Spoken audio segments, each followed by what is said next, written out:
Mes parents m'envoient une facture pour les années où j'ai vécu chez eux après que j'ai refusé de payer pour ma sœur, l'enfant chéri, mais mon avocat va les poursuivre gratuitement parce qu'ils sont idiots.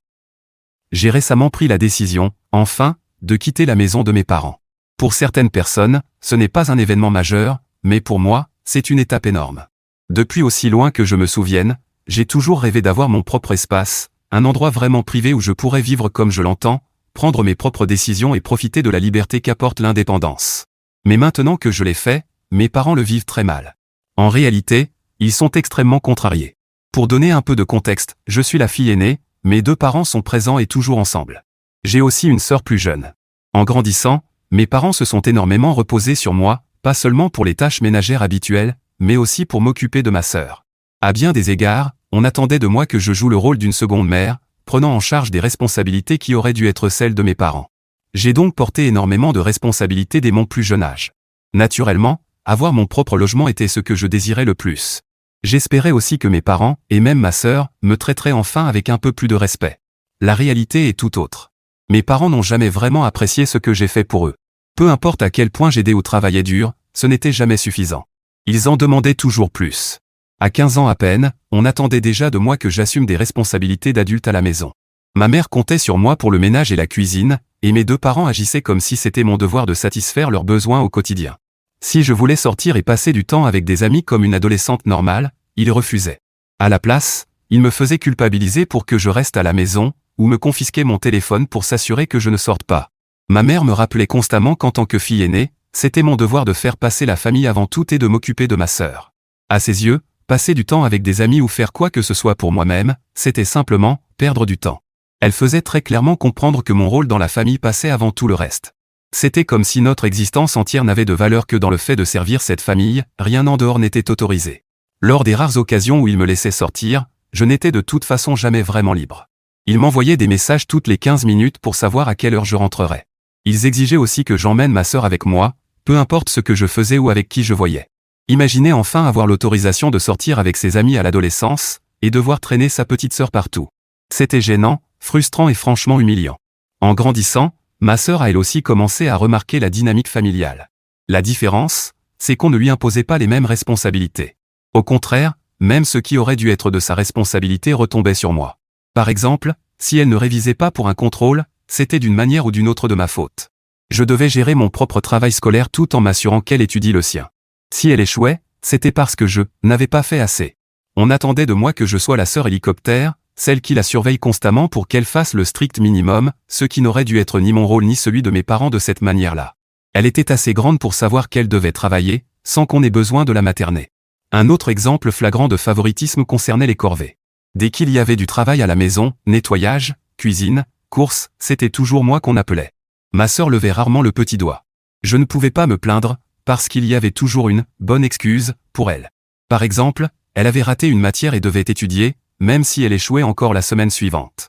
Le fait de le dire à voix haute faisait de moi quelqu'un de géniarde aux yeux de mes parents. Et ma sœur exploitait totalement cette situation. Elle était celle qui en profitait, et elle en abusait sans la moindre honte.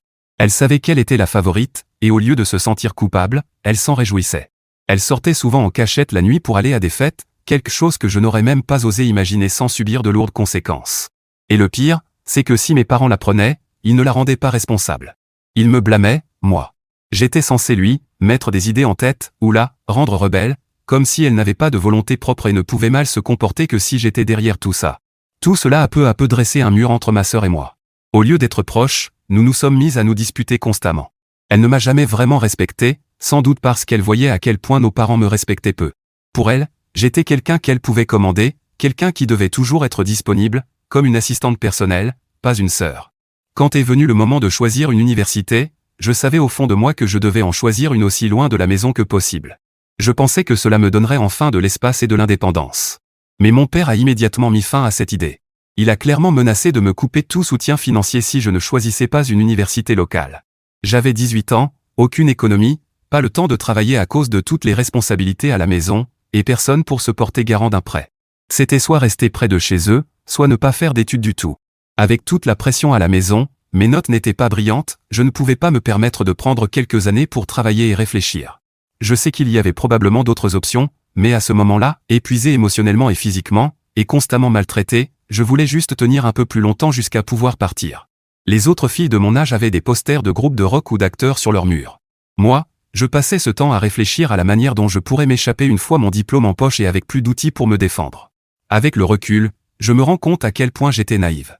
Je croyais sincèrement que si je continuais à faire tout ce qu'ils voulaient, ils finiraient par me voir tel que j'étais et m'aimer pour cela. Je pensais que leur approbation était quelque chose que je pouvais mériter en me sacrifiant suffisamment. Mais peu importe ce que je donnais ou à quel point j'obéissais, ce moment de reconnaissance n'est jamais arrivé. Les choses ont finalement atteint un point de rupture à Noël dernier, lors d'un dîner de famille. Pour une fois, mes parents ont montré un peu d'intérêt pour ma vie universitaire, ils voulaient entendre ce que j'avais à dire, probablement parce qu'ils me voyaient comme un investissement plus sûr pour l'avenir, contrairement à ma sœur. Pendant le dîner, ma sœur, qui avait fini dans un collège communautaire à cause de ses résultats plus faibles, est devenue jalouse presque immédiatement.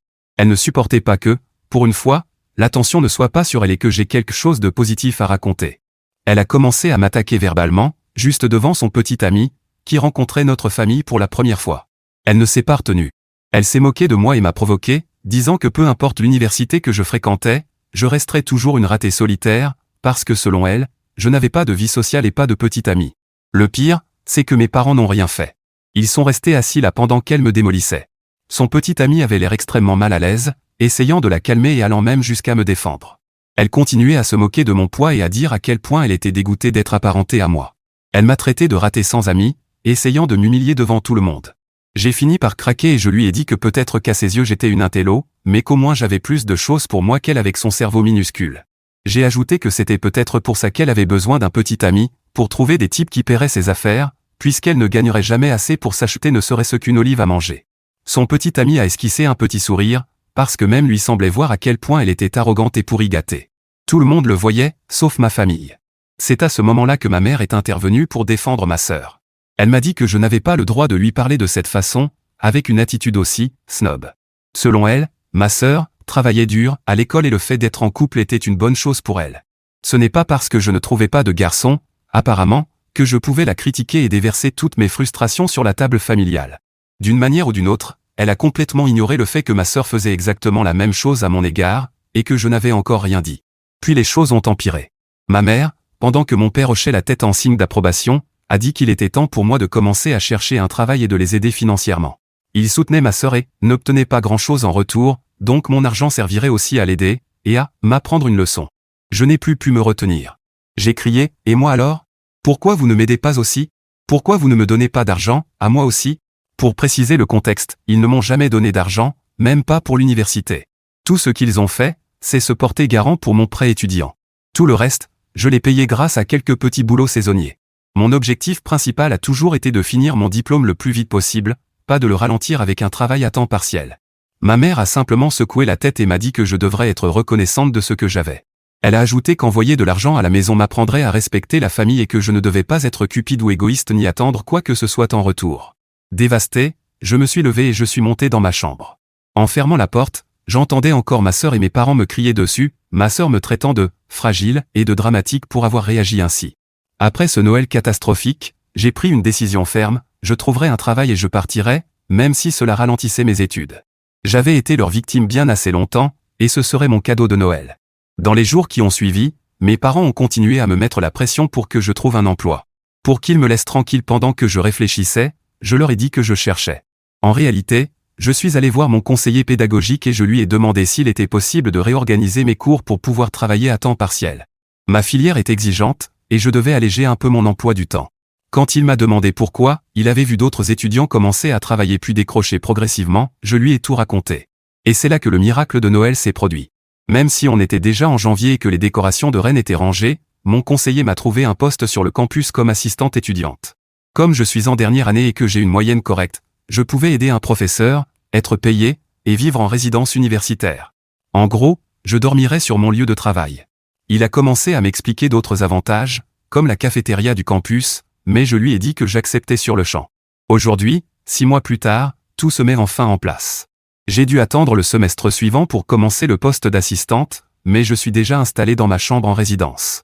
Autre bonne nouvelle, je serai diplômé à la fin de l'année. Pendant toute cette période, j'ai menti droit dans les yeux à mes parents, leur disant que je cherchais un travail mais que c'était difficile. Je sais que mentir, c'est mal, mais leur mentir m'a fait un bien fou. Au moins, Les choses n'étaient pas trop mauvaises tant que je vivais encore chez eux. Je passais le plus de temps possible à étudier sur le campus, mes parents pensaient que j'allais à des entretiens, ma sœur traînait avec un nouveau petit ami. Oui, le dernier l'a quitté. Deuxième miracle de Noël. Je ne rentrais à la maison que pour dormir, en y passant le moins de temps possible. Le grand moment, douloureux pour eux, merveilleux pour moi, a été le jour où j'ai littéralement attrapé mon oreiller, je ne peux pas dormir sans, et je suis parti. J'avais déjà déménagé quelques affaires petit à petit.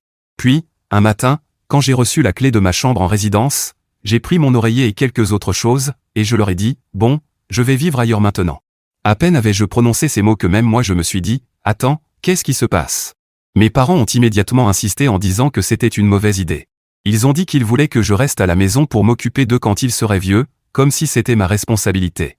Je n'ai pas pu m'empêcher de sourire tellement j'étais heureuse, et je leur ai répondu que ce n'était pas mon problème. S'ils avaient vraiment besoin de quelqu'un, ai-je fait remarquer, ils pouvaient demander à ma sœur. Comme ça, elle aurait l'occasion de les remercier pour tout ce qu'ils avaient fait pour elle, après tout, leur investissement devait bien rapporter, non? Mon père a rétorqué que ma sœur n'était pas assez responsable et que, dans toutes les familles, c'était toujours l'aîné qui s'occupait de ce genre de choses. Je leur ai dit que j'avais démissionné de ce rôle. J'avais décidé que je ne faisais plus partie de cette famille, donc les responsabilités de grande sœur revenaient désormais à ma petite sœur. Mes parents ont dit qu'on ne pouvait pas démissionner de son rôle de fille et qu'ils attendaient beaucoup de moi. Je leur ai répondu que je me fichais de ce qu'ils attendaient, je n'avais pas besoin de leur approbation pour cesser de me considérer comme leur enfant. Depuis cette conversation, ils n'ont cessé de me reprocher mon départ. Ils m'ont accusé de les poignarder dans le dos et de les abandonner dans leur vieillesse, comme si revendiquer mon indépendance était une trahison. Je ne vais pas mentir, ça m'a fait mal de l'entendre.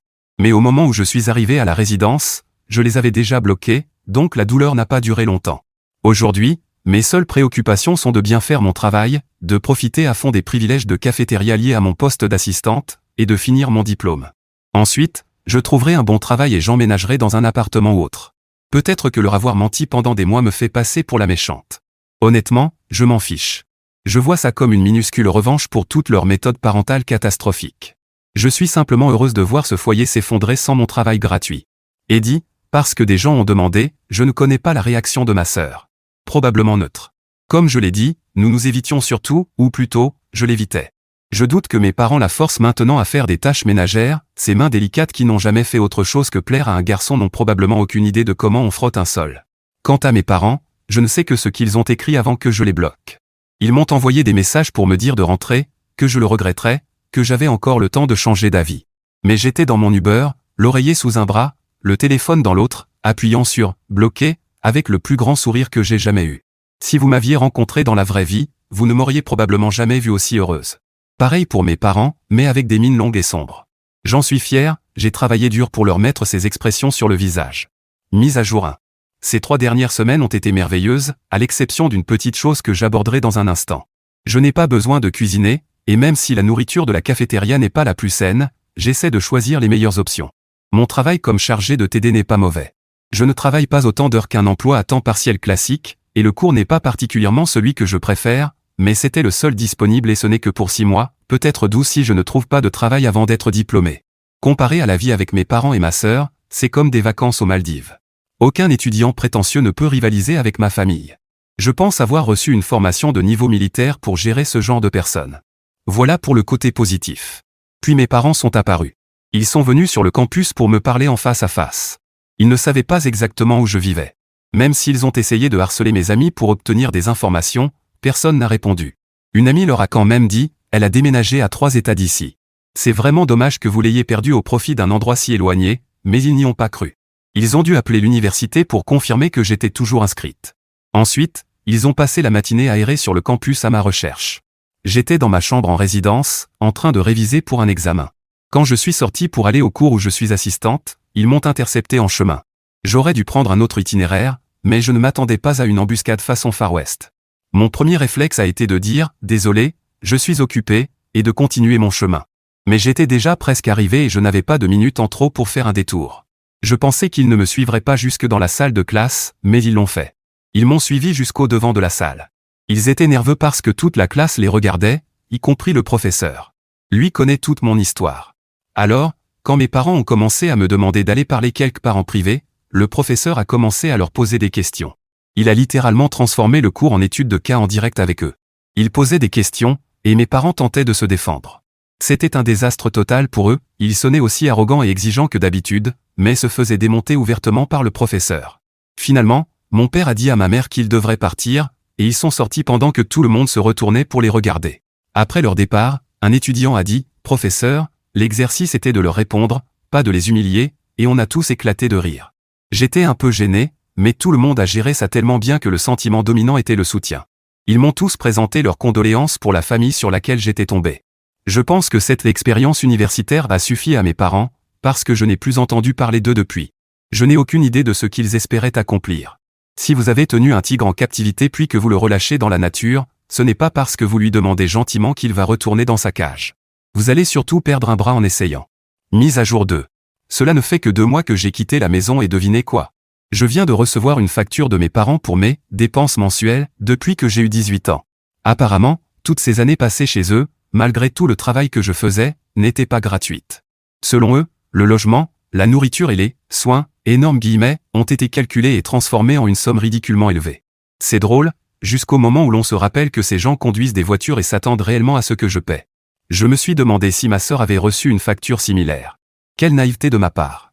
Si la facture ne suffisait pas, mon père m'a aussi envoyé un long email détaillant les soi-disant sacrifices qu'ils auraient faits pour moi parce qu'ils m'ont eu jeune. Cette partie est vraie, mais je n'ai pas exactement demandé à naître.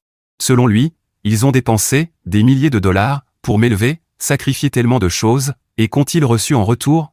Une fille égoïste et ingrate. Il a longuement énuméré tout ce qu'ils avaient fait pour moi, présentant le tout comme une sorte de sacrifice grec épique où ils seraient les héros aux cheveux longs et moi la méchante. Et pour couronner le tout, il a ajouté que le minimum que je pouvais faire, maintenant que je leur avais tourné le dos, était de tout leur rembourser.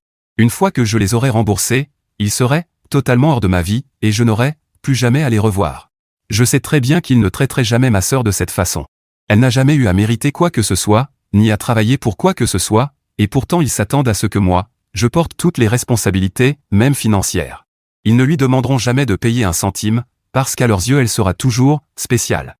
Mon plan initial était d'être mesquine et de leur envoyer une seule pièce d'1 centime dans une enveloppe avec un mot disant « Voilà tout ce que je vous dois, gardez la monnaie ».